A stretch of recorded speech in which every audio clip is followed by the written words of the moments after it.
अस्सलाम वालेकुम स्टूडेंट्स। अब हम आर्टिकल अपना देखेंगे 5.5.7 defects of Bohr atomic model.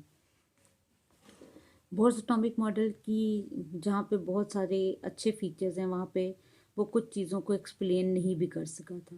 वो हमने देखना है कि उसके डिफेक्ट्स क्या क्या हैं। नंबर 1, सक्सेस तो उसकी ये है कि उसने हाइड्रोजन के स्पेक्ट्रम को बहुत अच्छे तरीके से एक्सप्लेन किया, उसकी ओरिजिन को भी बताया और आइंस को भी एक्सप्लेन किया, जैसे कि हीलियम +1 आयन, लिथियम +2 आयन और बेरिलियम +3 आयन।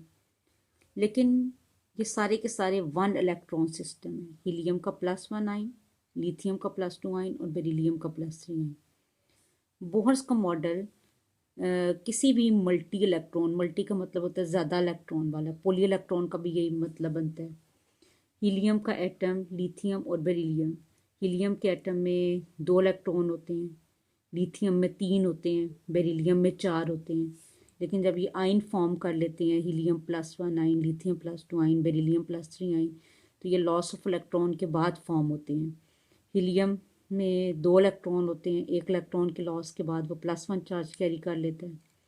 लिथियम में 3 इलेक्ट्रॉन होते हैं, 2 के लॉस के बाद वो +2 चार्ज कैरी कर लेता है और मोनो इलेक्ट्रॉनिक सिस्टम यानी एक इलेक्ट्रॉन वाला सिस्टम बन जाता है।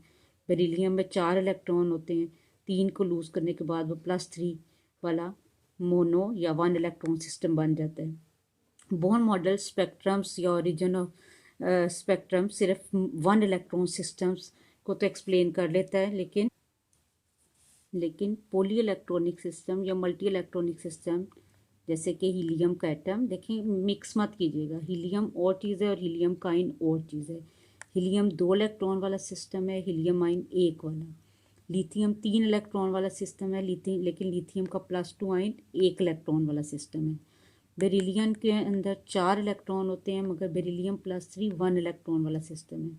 तो बोहर्स सिर्फ 1 इलेक्ट्रॉन सिस्टम्स को तो एक्सप्लेन कर सकता है, लेकिन मल्टी या पॉली इलेक्ट्रॉन सिस्टम्स को एक्सप्लेन नहीं कर सकता। नंबर 2, बोहर के मॉडल का दूसरा डिफेक्ट ये था कि जब हाइड्रोजन गैस के स्पेक्ट्रम को बहुत हाई रिजॉल्विंग पावर स्पेक्ट्रोमीटर के ज़रिए ऑब्ज़र्व किया गया तो स्पेक्ट्रम में और भी बहुत सारी फाइन लाइंस नज़र आई। आम स्पेक्ट्रोमीटर में जो लाइंस नज़र आ रही थी उसकी बजाय जब हाई रिजॉल्विंग पावर स्पेक्ट्रोमीटर से उसको देखा गया हाइड्रोजन गैस के स्पेक्ट्रम को, तो लाइंस और भी बहुत सारी फाइन लाइंस में स्प्लिटेड नज़र आई।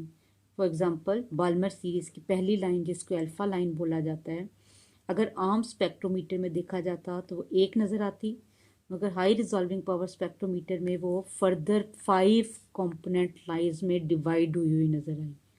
ऐसा स्पेक्ट्रम जो हाई रिजॉल्विंग पावर स्पेक्ट्रोमीटर में देखने के बाद और भी बहुत सारी लाइंस में डिवाइडेड नज़र आए, उस स्पेक्ट्रम को कहते हैं फाइन स्ट्रक्चर या मल्टीपल स्ट्रक्चर।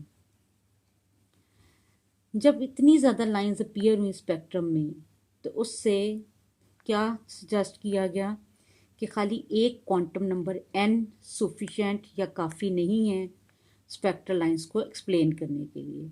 बोहर के मॉडल के अंदर जो लाइमन सीरीज थी, बाल्मर, पास्चन, उनको एक ही क्वांटम नंबर से एक्सप्लेन किया गया n। मैंने आपको पिछले टॉपिक में बताया था कि लाइमन सीरीज़ की पहली लाइन तब बनती है जब इलेक्ट्रॉन 2 से फर्स्ट पे जंप कर जाए, दूसरी लाइन तब बनती है जब n की वैल्यू 3 से 1 पे जंप कर जाए। तो वहाँ पे खाली एक क्वांटम नंबर की हेल्प ली गई। लेकिन जब हाई रिजॉल्विंग पावर स्पेक्ट्रोमीटर से स्पेक्ट्रल लाइंस बहुत ज़्यादा फाइन लाइंस में डिवाइड होती हुई नज़र आई, मसलन एग्जांपल क्या दी हुई है आपको, बाल्मर सीरीज़ की अल्फ़ा लाइन जो आम स्पेक्ट्रोमीटर में एक नज़र आती है, लेकिन हाई रिजॉल्विंग पावर स्पेक्ट्रोमीटर में वो फर्दर 5 कॉम्प्लेट लाइन में नज़र आती है। ऐसा स्पेक्ट्रम क्या कहलाता है? Fine structure. तो ये ऐसा स्पेक्ट्रम क्या सजेस्ट करता है कि खाली एक क्वांटम नंबर n काफ़ी नहीं है सारी की सारी स्पेक्ट्रल लाइंस को एक्सप्लेन करने के लिए। फिर मॉडर्न थ्योरीज ने जो है ना और क्वांटम नंबर्स की हेल्प ली है इन फाइन स्ट्रक्चर को एक्सप्लेन करने के लिए, लेकिन बोहर मॉडल के पास इन फाइन लाइंस के अपीयर होने का कोई आंसर मौजूद नहीं है। तो ये इसका डिफेक्ट है। तीसरा बोहर के मॉडल में ये डिफेक्ट है कि उसने इलेक्ट्रॉन्स की न्यूक्लियस के इर्द गिर्द जो मूवमेंट है उसको सर्कुलर ऑर्बिट्स में डिस्क्राइब की है। लेकिन जो रिसर्चेज हैं उन्होंने शो किया है कि इलेक्ट्रॉन की मोशन सिर्फ एक प्लेन में नहीं है, बल्कि वो तीनों डायमेंशन में मूव करता है। और एटम का मॉडल कोई फ्लैट मॉडल नहीं है, जैसा कि बोहर ने प्रेजेंट किया था कि न्यूक्लियस के इर्द गिर्द इलेक्ट्रॉन रिवॉल्व कर रहे हैं एक ही प्लेन के अंदर।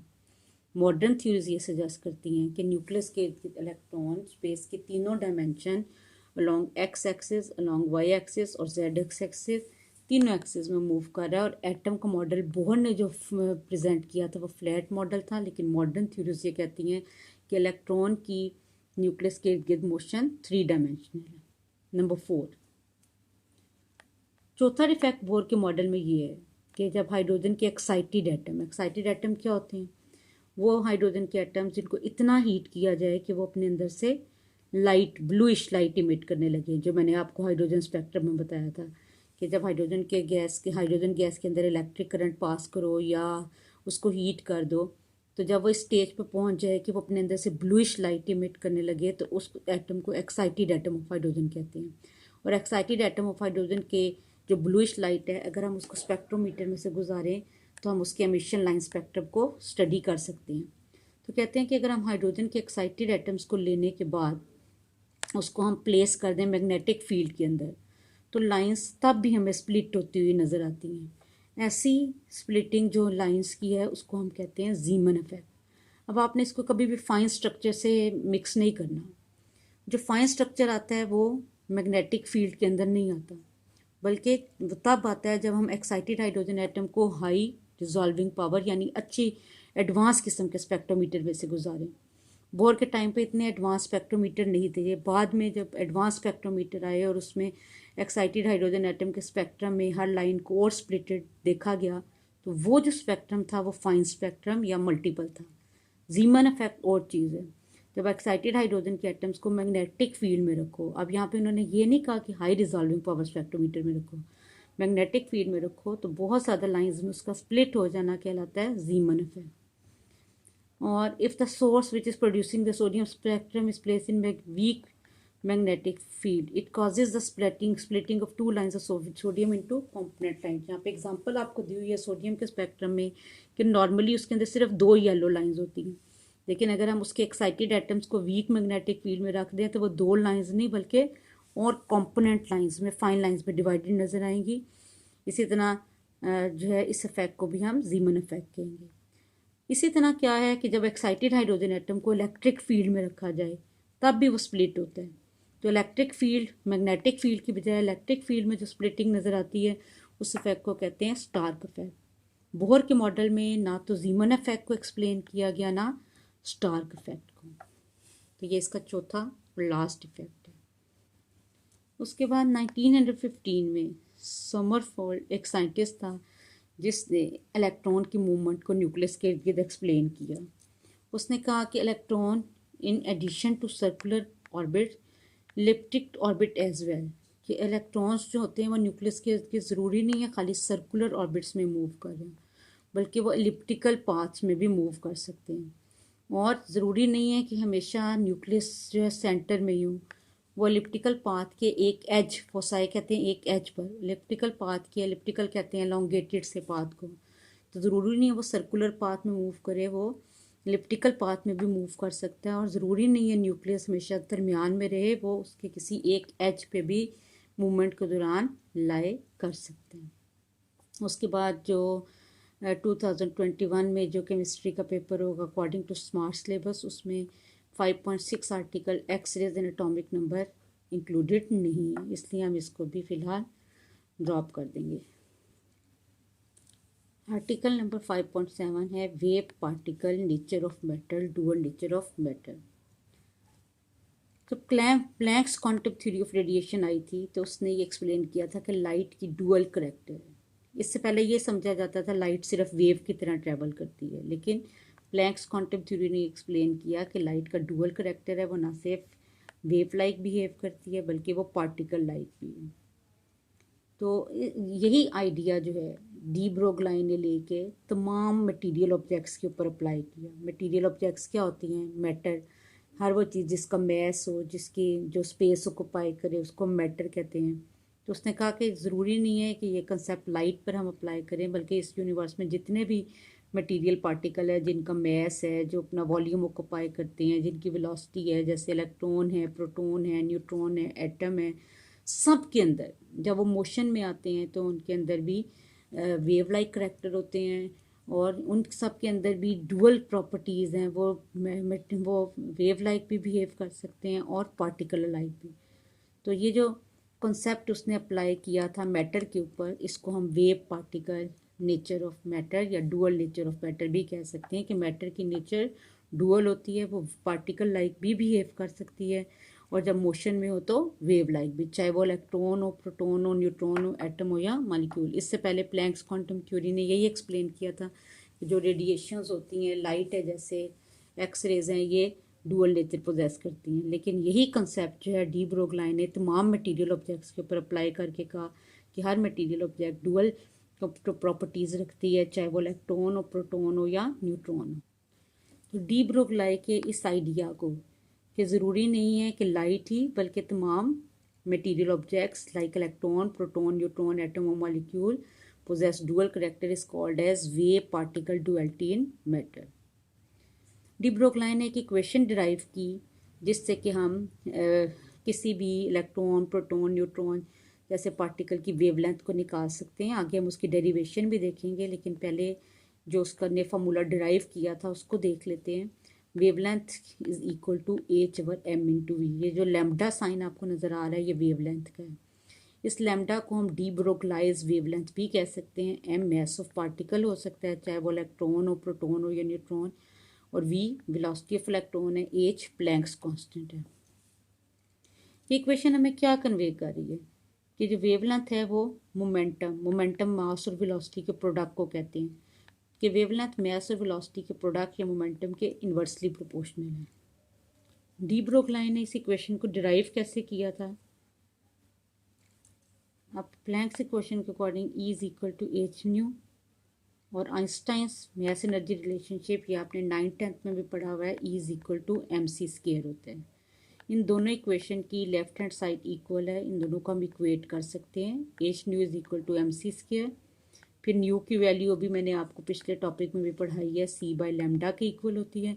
न्यू की वैल्यू को यहाँ पे पुट किया, जब हम न्यू की वैल्यू यहाँ पे पुट करते हैं hc/λ, तो राइट हैंड साइड तो वही रहेगी mc²। अब आप इस c के स्क्वायर से c को कैंसिल आउट कर देंगे, तो आपके पास आ जाएगा, रीअरेंज करने के बाद, lambda is equal to h/m/c। Equation 30 आपको ये बता रही है कि वेवलेंथ जो है वो इन्वर्सली प्रोपोर्शनल है मोमेंटम के। और अगर हमारे पास c स्टैंड करता है वेलोसिटी ऑफ लाइट के, तो अगर हमारे पास लाइट के अलावा कोई और पार्टिकल, इलेक्ट्रॉन, प्रोटॉन या न्यूट्रॉन हो, तो हम उसके लिए c के फैक्टर को रिप्लेस कर सकते हैं v से। c रिप्रेजेंट करता है ओनली वेलोसिटी ऑफ लाइट को, जबकि v किसी भी पार्टिकल की वेलोसिटी को इंडिकेट कर सकता है। Lambda is equal to h/mc can also be written as lambda is equal to h/m/v।